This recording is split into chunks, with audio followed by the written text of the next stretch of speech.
ما باید همکاری همه جانبه امارت اسلامی را بکنیم و از این موقع از این چانس فایده گرفته همکاری امارت اسلامی را بکنیم و وطن خود را بسازیم. بس از دیگه در افغانستان 50 سال جنگ گذشت، چه فایده کردیم؟ در همین 50 سال با ما کسی مثال بده که همینطور افطاری، همین رقم امن، همین رقم محبت، همین رقم اطاعت الله تعالی باشه. یک حالی است در زمین نظام اسلامی باشه، در هیچ شک شبهه نیست که الله تعالی با همون نظام توجه میکنه، الله تعالی با اون نظام نصرت میکنه.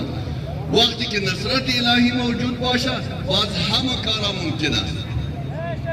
منظور ما است که الحمدلله هم افغانستان امن، در هم افغانستان هر فرد نظام، هر فرد وطن در عزت است، شاد هستند، همه مردم در امنیت هستند. رمضان امروز 21 رمضان است.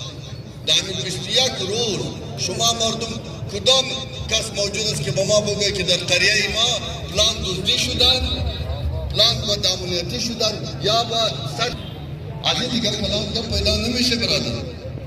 الحمدلله افغانستان بعد از 50 سال جنگ با امنیت رسیده و یک نظام